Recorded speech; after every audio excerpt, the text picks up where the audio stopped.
avec Pierre Ducrot ce soir, avec Laure Lepailleur qui fait sa première dans l'after. Tout va bien, Laure? Super. Très bien. Pierre est gentil avec toi? Ouais, oui. Bon, oui. je suis gentil avec tout le monde, moi je suis pas méchant. Je suis pas Tout le monde est gentil, Je c'est suis bon, pas c'est un méchant, détendu. oui. C'est sa première, je me soucie. C'est vrai, voilà. tu as raison. Tu as toujours été gentil? Avec Ravanelli, t'étais gentil? Avec peut-être les gentils, oui. Ouais. Ceux qui sont méchants, non. T'étais gentil sur le terrain alors? Pas tellement. Ah oui? Défenseur? Ah, je suis défenseur. T'es obligé, hein. T'es obligé. Ouais, T'es à un obligé moment si tu veux te donné, faire respecter. Hein. Toi, tu salues Sergio Ramos. Bah oui, un peu. Hein. Voilà. Il en faut Pierre toujours. aussi. Ça s'appelle le vice, si ça t'as écouté s'appelle le l'after métier. hier, t'as compris que. Ça s'appelle le métier. Voilà. Et voilà. Bon, Ah oui, oui. il en faut. Pour gagner, il en faut. Voilà, Laure Lepailleur, donc ancienne joueuse de l'équipe de France, plusieurs fois championne de France également, qui est avec nous ce soir dans l'after pour revenir sur cette victoire 2-0 des Bleus face à l'Irlande. On y va sur l'évaluation qu'on a déjà un peu commencé, mais on va la poursuivre avec Christophe qui est avec nous. Salut Christophe. Salut à tous, bonsoir. Alors Bonsoir, on était sur Christophe. Tolisso Bonsoir. juste avant l'interruption. Tolisso qui fait un bon match, qui est bon avec l'équipe de France depuis plusieurs mois maintenant. Donc on est d'accord tous les trois. Alors Pierre, vous mettez plutôt Tolisso que Pogba Ah oui. pour commencer la Coupe Bah du oui. Monde. Bah, en oui. état de forme actuel, oui. D'accord. Et sur ce que j'ai vu pendant la saison aussi. Christophe, t'es d'accord toi avec ça? Ah, oui, complètement d'accord. Quand on voit ce garçon qui avait déjà un très beau volume de jeu quand il était à Lyon, depuis qu'il est parti au Bayern, a pris la pleine mesure de ce poste-là. Il a joué juste. C'est vraiment le baromètre de ce soir. Je pense qu'il a eu les bons choix. Il fait un poteau. Il n'est pas récompensé. Mais quelque part, c'est une super satisfaction. Et je pense que pour la Dèche, c'est un bon soutien. Ça, c'est un bon point, ça. Il a pris du vice aussi, moi je trouve. Il a énormément progressé en termes d'expérience. On avait Ouais, vu mais- en Bulgarie, je crois notamment. Ouais, pendant la phase effectivement, de et ça fait du bien à l'équipe de France. Et puis là, comme le dit, excuse-moi, j'ai du mal avec les prénoms ce soir. Christophe, On pardon. peut l'appeler Yannick aussi. Ouais, je vais tous l'appeler Yannick. Non, excuse-moi Christophe, j'avais oublié. Comme le dit Christophe, il joue de plus en plus juste, quoi, dans le bon tempo, dans le bon timing de ce que réclame le jeu. Et finalement, t'en as pas tant que ça. Et ça, pour moi, c'est une grosse différence avec Pogba. En fait, justement. on a suffisamment devant de manieurs de ballon, de joueurs qui dribblent, Exactement. pour avoir des joueurs simples, qui sont d'ailleurs en plus, ils ont la simplicité d'être en zone d'interview au moment où on parle de Corentin C'est Tolisso, beau, ça, le en direct timing, du Stade le de timing. France. Et vers la 60-65e, il a commencé à repleuvoir énormément. Donc voilà, après, c'était des conditions un peu difficiles, mais je pense qu'on a fait le boulot ce soir. On a fait un bon match. On a réussi à marquer 2 buts sans en encaisser, donc c'est une bonne chose. Comment vous êtes senti, vous, perso, faites partie de ces joueurs qui, sur un match comme ça, ne pouvaient pas jouer Alors, comment il s'est place senti? à la compète? Ouais, effectivement, je sais que voilà, après tout le monde est vu par ses performances, par ce qu'il fait sur le terrain. Donc voilà, je savais que c'était à moi de faire les bonnes choses. Voilà, je me suis bien senti ce soir, j'étais en confiance. Après, voilà, il faut continuer à travailler et quand le coach fera appel à moi, continuer à essayer d'être bon. Qu'est-ce que le coach sent que tu as gagné des points? Comment? Qui a gagné des points ce soir? Ça, faut le demander au coach. C'est que le coach qui pourra répondre. Après, non, mais moi je suis content de ce que j'ai fait. Après, voilà, si j'ai pas fait un match parfait, je sais que j'aurais pu faire mieux, une passe décisive surtout et pourquoi pas marquer. Mais voilà, il faut que je m'appuie sur ce que j'ai fait de bien et que je continue à travailler pour progresser. Voilà, Corentin Tolisso donc et sa première action dans la zone d'interview dans l'after sur RMC, sur BFM Sport et sur SFR Sport ce soir, on vous le rappelle. Sur Tolisso, Malik 12 nous dit non mais attendez, Tolisso à la place de Pogba, vous êtes malade, on a déjà Matuidi, Kanté au milieu. Est-ce qu'on peut avoir un mec un peu plus technique, capable de faire une bonne passe vers l'avant? Parce que un peu de Tolisso, créativité au milieu, c'est ça pas peut technique. servir. Parce que Tolisso, c'est pas technique. Écoute, selon Malik, à mon avis, il pense que Pogba c'est plus créatif. Et ben moi, j'invite Malik à regarder les matchs de Tolisso et à regarder le nombre de contrôles dans le mouvement et dans le jeu, dans le sens du jeu que fait Tolisso. J'invite Malik parfois. C'est pas spectaculaire, mais c'est technique. Ah, c'est la technique, c'est de la technique qui Ça réclame s'appelle le de la poste. technique, hein, c'est bien pas sûr. un geste oui. technique, c'est pas forcément une roulette. Hein, Non, faire une bonne passe, c'est un geste technique. Hein. Et honnêtement, on a tous beaucoup vu aussi Paul Pogba cette saison. Très souvent, alors c'est un joueur extraordinaire, je suis d'accord, il est capable de faire des choses quand il est en bon état de forme et en confiance extraordinaire, peut-être mieux que ce que peut faire Tolisso, sauf que ça a été tellement rare cette saison, honnêtement. Voilà, on l'a rarement vu à son niveau, Paul Pogba. Puisqu'on est sur le milieu, celui qui a peut-être perdu des points, c'est Matuidi, non? Sur le match aujourd'hui. Comment vous l'avez trouvé, Matuidi? Ouais, sauf que Ouais, Matuidi, mais- on le juge pas là-dessus, quoi. On le juge sur autre chose. Mais peut-être que dans ce genre de match-là, c'est peut-être Bah, pas ceux-là où il faut mettre Matuidi. Oui, si tu veux pas le mettre ce soir, oui, si tu veux, mais dans les matchs importants et officiels de Coupe du Monde, il y sera parce que c'est le garant d'un certain état d'esprit, c'est certain. Ouais. Il emmène Ouais, tout il le est monde avec moteur. lui. Ouais, c'est. Il est moteur en termes d'abattage, de Tu peux pas- projection quand même vers l'avant. Il essaye de défendre en avançant et il a tellement un gros volume de jeu qu'il est hyper utile à l'équipe. Christophe, tu mettrais qui en homme du match, toi, puisqu'on est dans l'évaluation de l'after, là? Moi, je mettrais Pas facile, Tolisso. Je mettrais Tolisso Tolisso, quand ouais. même parce que pour ce qu'il a fait, pour le volume qu'il a donné, pour la précision de son jeu, de ce qu'il a fait ce soir. Alors bien évidemment, ce soir, on avait une équipe de République d'Irlande qui escalait sans lui manquer de respect. Notamment, j'aurais bien voulu voir plus un peu la défense travailler un peu plus que ce qu'elle a eu. Bon, il n'y a pas eu tant d'occasions que ça, donc ils n'ont pas été mis à mal. J'ai eu une grosse satisfaction aussi par rapport à Mendy, donc je saute un peu du coq à l'âne, mais je trouve que ce garçon aussi, à Lagnac, il a envie, on voit, il veut se démener. Il m'a fait un peu peur un peu sur ses accélérations de départ, parce que quand on sait la grave blessure qu'il a eue, je me suis dit, j'espère qu'il en fait pas trop dès le premier match. Donc voilà. Et Tolisso, pour moi, reste l'homme du match pour moi. Ok. Alors Christophe, puisque tu l'as désigné homme du match, tu auras droit à un maillot de l'équipe de France bloqué Tolisso. Voilà. Donc on t'envoie ça, Christophe. Bravo. Merci beaucoup. À bientôt dans l'after. Ciao, Christophe. Continuez Mathieu, comme ça. Et oui. juste un petit bonjour à Laure, parce que je suis supporter du PSG, donc. Ah bah voilà. Et on espère les voir en finale de Ligue des Champions contre Lyon l'année prochaine. Ouais. Tu fais 3 ans au PSG? 3 ans et demi, ouais. Comment? Non, je demandais alors combien de temps elle avait fait au PSG, Christophe. Donc oui, 3 ans et demi. Et Ouais. bon souvenir? Oui. Ouais. Ah oui, on a gagné un titre quand j'étais sur un titre de champion. C'était quelle année? C'était en Enfin, ta présence 2000, au PSG. 2009, 2012. De 2009 à Voilà. mais je suis arrivée en janvier en fait, janvier D'accord. 2009 et je suis restée jusqu'à fin de saison 2012. D'accord. Ouais. C'est le début de la professionnalisation du foot féminin au PSG. Ça. C'est ça. 2007-2008, par là. Quoi. Merci Christophe, on t'envoie ton maillot de Tolisso. Kylian Mbappé, zone d'interview, Stade de France, on y retourne. En sortant d'un match comme ça. Bien sûr, bien sûr. Je pense que un attaquant, il se doit d'être décisif. Après, bien sûr, les fulgurances, c'est bien, mais c'est pas ça qui vous fait gagner un match. Ce qui vous fait gagner un match, c'est quand le ballon il passe la ligne. Donc c'est le plus important. Après, ça vous met en confiance. Les fulgurances vous mettent en confiance pour pouvoir être efficace et être utile à l'équipe. Tu la sens bien Intéressant cette ce que dit préparation et cette Kylian montée en Mbappé. puissance vers le mondial? Bien, bien, bien. On a un bon groupe, des joueurs de qualité. On essaie de créer une équipe parce que c'est les équipes qui gagnent. Et je pense qu'on avance bien, on est sur le bon chemin. Qu'est-ce que vous connaissez des adversaires de l'équipe de France en Coupe du Monde?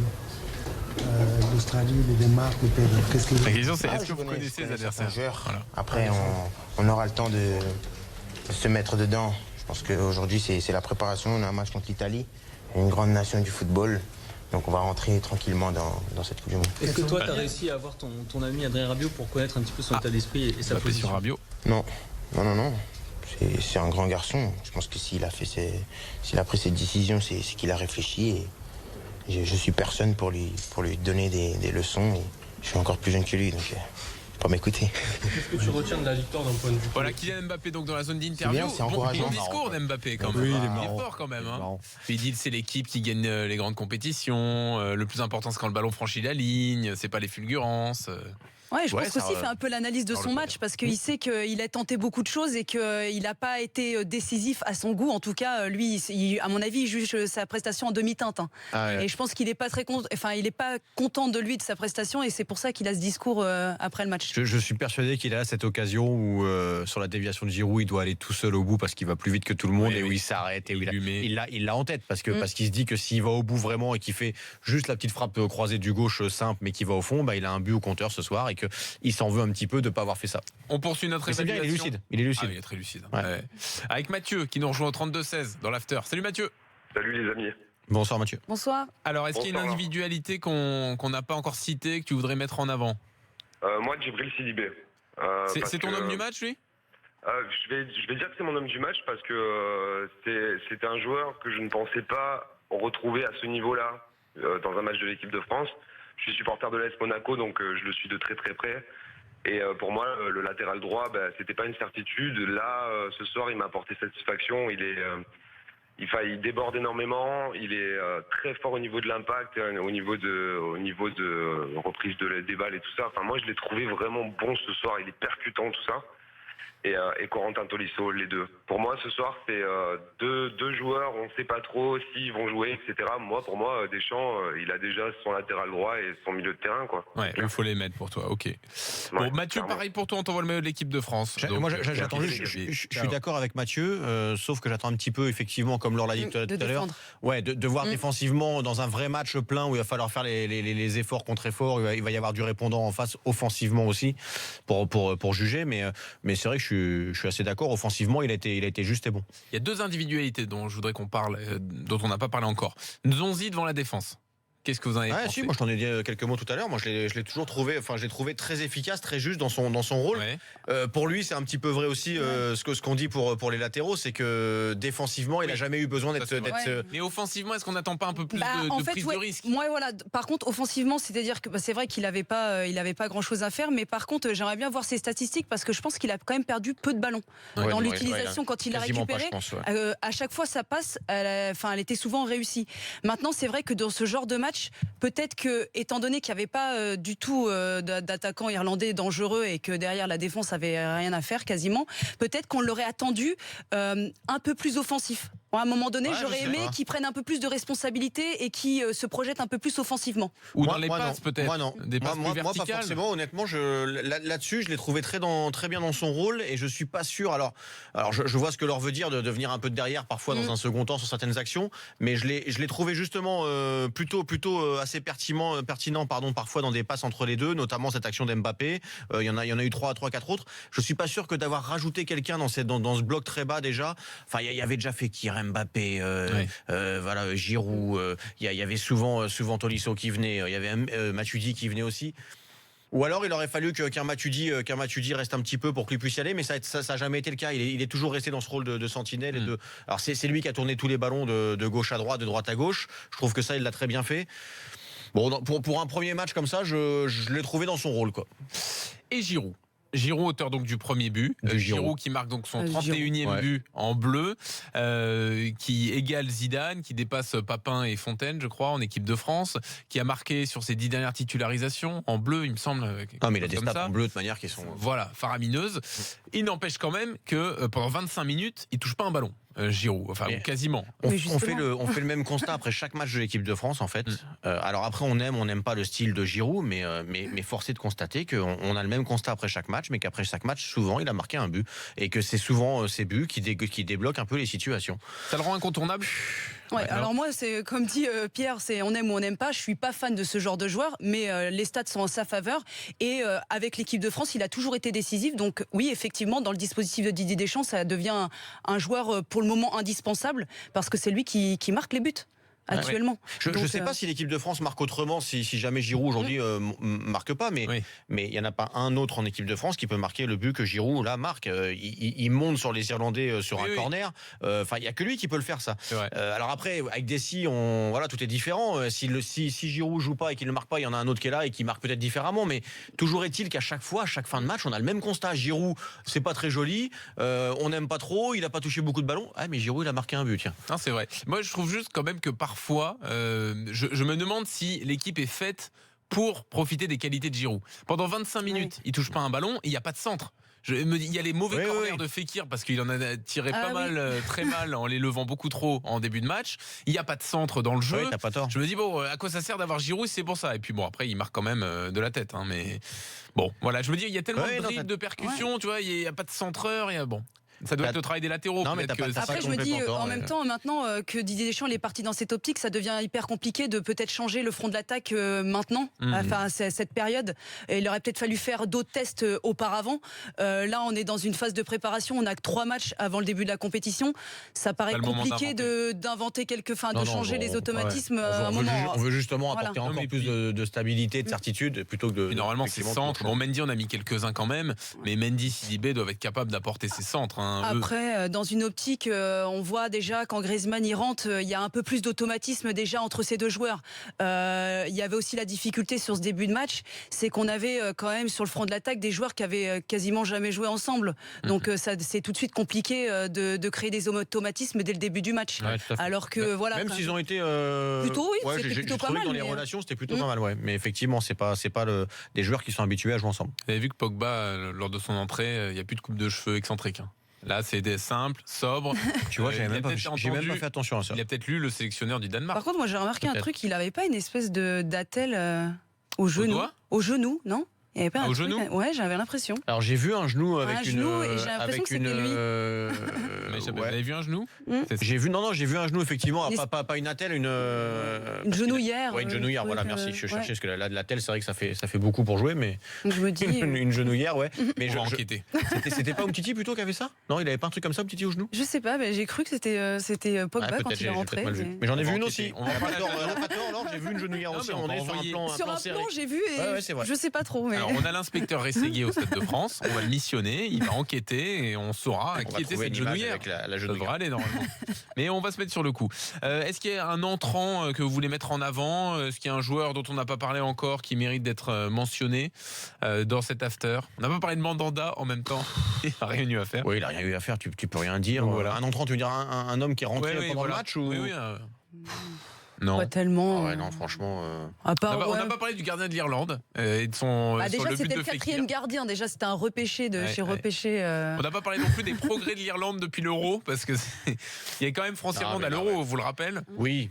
Et là, sauf que là, le contexte n'est pas le même déjà. Ils ont strictement rien à jouer. Beaucoup de blessures aussi. Il y avait beaucoup de blessures, une nouvelle génération, peu d'expérience. Je pense que c'était compliqué pour cette équipe irlandaise ce soir. Je pense que les 3/4 des joueurs étaient perdus. Il y en avait dans la sélection des 23, je crois qu'il y en avait 7 qui n'avaient jamais été sélectionnés. Sur le terrain, il y en avait 5 qui avaient moins de 2 sélections. C'est forcément compliqué dans ce genre de match.